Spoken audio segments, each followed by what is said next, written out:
Pois bem, nós vamos então de imediato dar início ao próximo painel, mas não sem antes eu fazer um convite aos senhores. Hoje, às 15 horas, na sala Sebrae, o Papo de Negócios Sebrae 2014.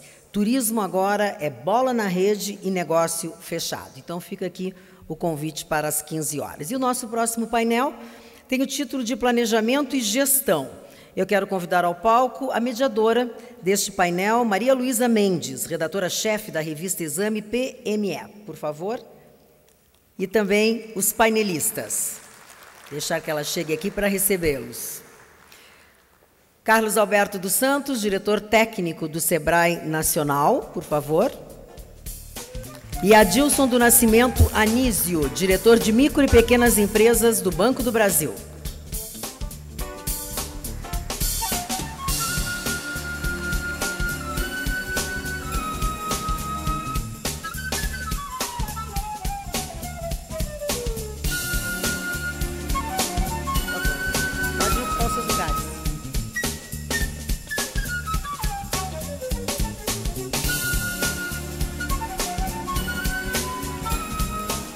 Eu passo, então, de imediato a palavra à nossa mediadora, então, por favor, e desejo-lhe um bom trabalho.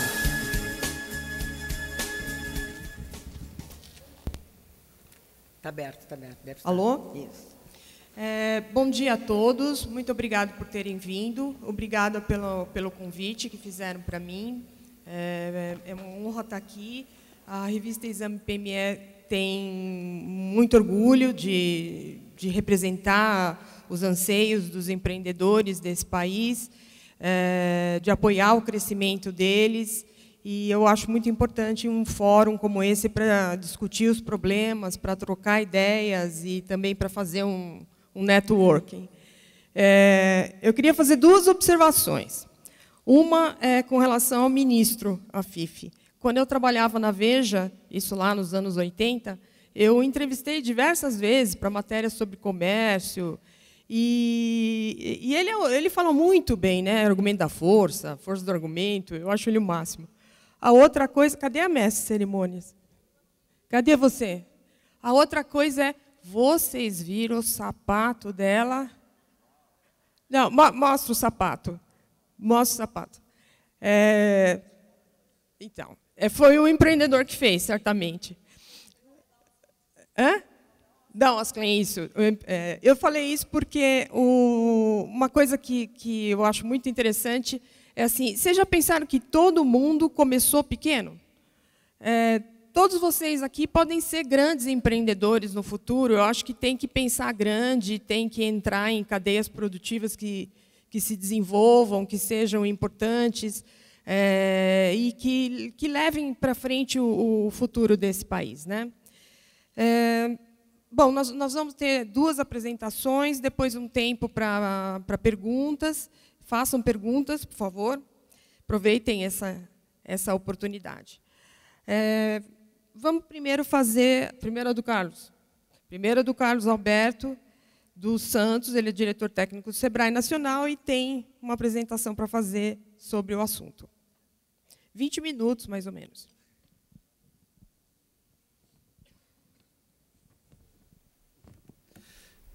Bom dia a todos. A tarefa aqui é ingrata, falar após o Afife e atrasar o almoço de vocês. Eu espero, né, Adilson, que a gente não fique sozinho aqui. Mas vamos tentar ser rápidos, em que pese algumas informações e uma reflexão e uma discussão também com o público seria importante. Eu queria cumprimentar a redatora da revista, Exame MPE, recomendo a todos que leiam, uma das melhores revistas brasileiras que trata do empreendedorismo, Maria Luísa Mendes, Adilson Nascimento Anísio, que além de diretor de Micro e Pequenas Empresas do Banco do Brasil, é conselheiro, é meu chefe, de uma certa forma, do Conselho Deliberativo Nacional do Sebrae. O Cairoli, presidente da CACB, muito obrigado pelo convite, pela possibilidade, e também o Luiz Carlos Furtado, que também é nosso conselheiro lá no Conselho Deliberativo Nacional. A todos os presidentes das associações comerciais e empresariais aqui presentes, em grande número, todo o Brasil, e um cumprimento especial ao Rainer Tselasco e toda a turma da FACIAP do Paraná, que é o estado que, de uma certa forma, eu adotei, me adotou, eu não sei bem, mas eu já sou quase paranaense nesse meio tempo, está em grande número aí também. Aos empresários do setor da indústria, comércio, serviço, todos presentes, aos colegas do sistema SEBRAE, aqui presentes também, diversos diretores e técnicos.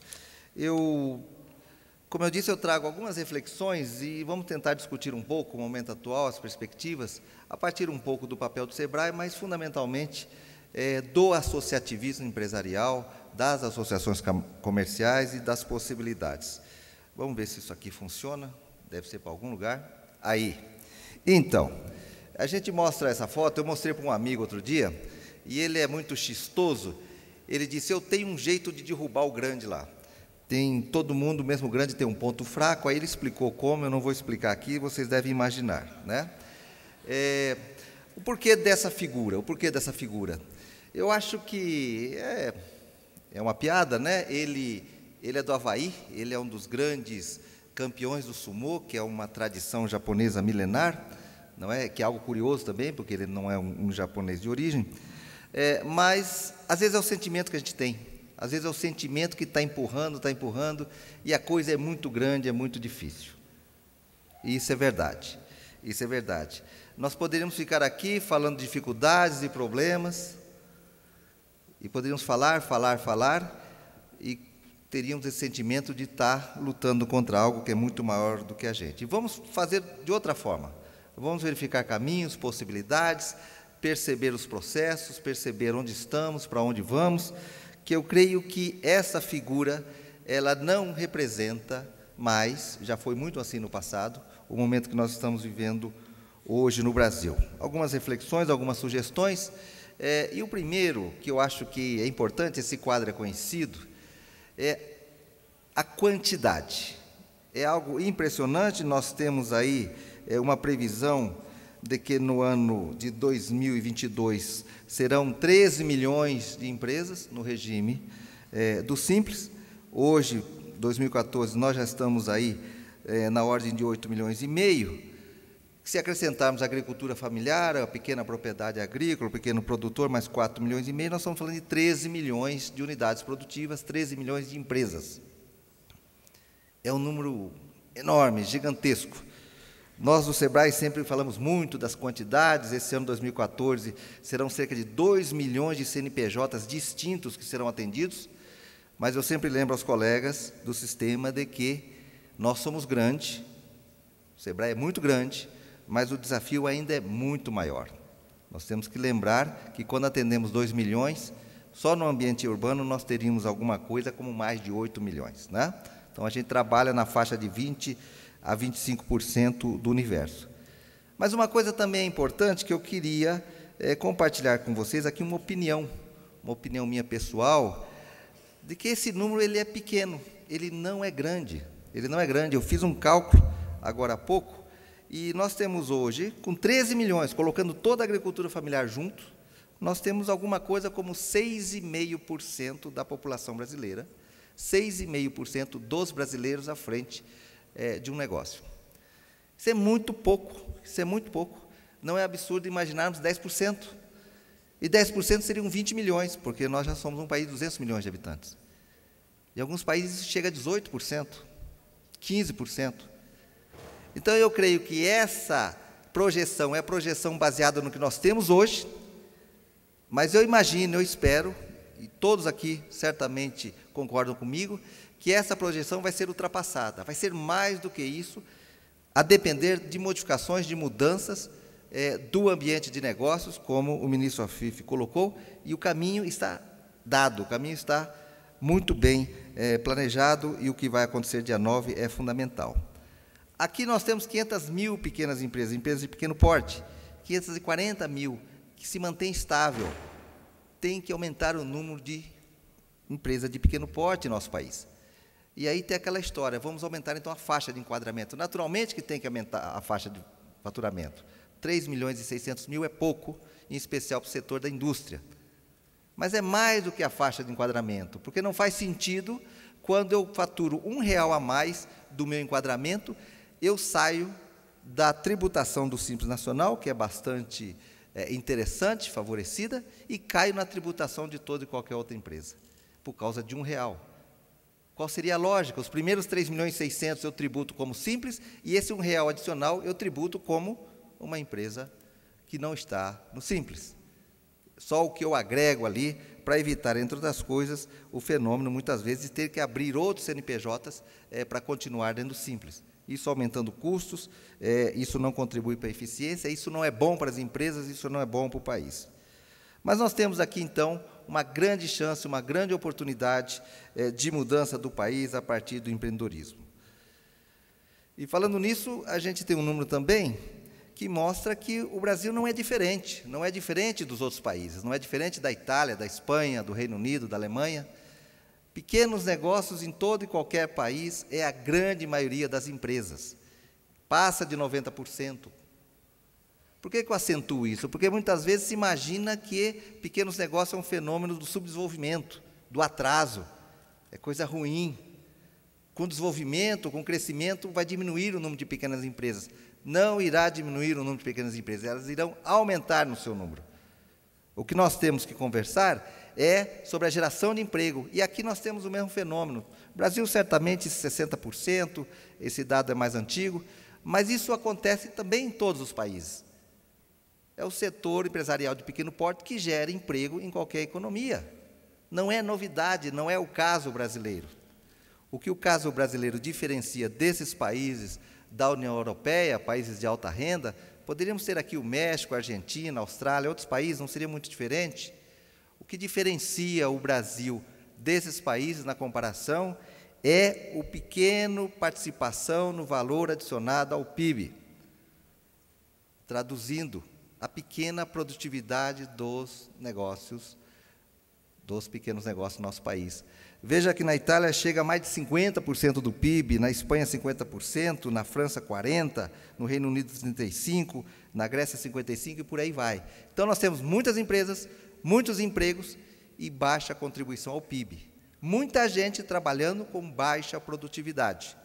Baixa produtividade significa também margens menores, significa menos lucratividade, significa menos competitividade. Eu acho que esse é o pano de fundo da nossa conversa e do nosso desafio. Não se trata tanto de imaginar que mais e mais e mais do mesmo. Trata-se de imaginar mais e mais e mais em bases diferenciadas. A grande agenda da produtividade, a grande agenda da eficiência na gestão, da melhoria dos processos, dos produtos, da integração no mercado. É isso que muda o quadro, é isso que vai levar o Brasil a padrões de país de alto desenvolvimento, a país de alta renda.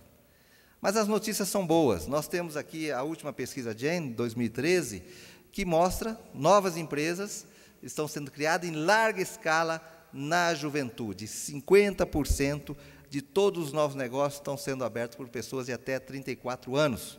Isso é muito bom. Isso coloca um enorme desafio para o sistema Sebrae, um desafio de comunicação, de linguagem, de abordagem, de relacionamento, e eu imagino que isso coloca também uma oportunidade e um desafio para as associações comerciais e industriais. O desafio de toda essa juventude que tem que vir para dentro da associação, e isso implica em ações específicas que em muitos lugares vocês já estão fazendo, mas eu creio que é um desafio enorme que nós temos nos próximos anos. A pesquisa Gini também mostra que mais de 50% de todos os negócios criados no Brasil são criados por mulheres. E a gente fica muito feliz em ver aqui, no público, uma participação grande, significativa de mulheres, presente em grande número. As mulheres no comando, cada vez mais, porque esses são os novos negócios. Vamos projetar daqui 5 anos, vamos projetar daqui 10 anos. Os jovens que hoje estão entrando, já numa posição mais amadurecida, as mulheres que estão hoje entrando, já em maioria. O que significa isso para o Sebrae? O que significa isso para as associações comerciais, as mulheres? Como é que se faz a reunião, como é que se faz os programas, como é que se implementa as ações, não é? A participação, a organização das mulheres no âmbito das associações comerciais, das federações. Nós sabemos que existem experiências muito boas a respeito disso. E, finalmente, algo extremamente preocupante. É um dado da realidade, está colocado, nós temos que pensar como fazer para melhorar isso. nós sabemos que grande parte dos problemas das empresas nascentes, dos novos negócios, se dá no momento da criação. Ali, muitas vezes, se decide se ela vai ter sucesso ou não. Ali, um erro de planejamento, a falta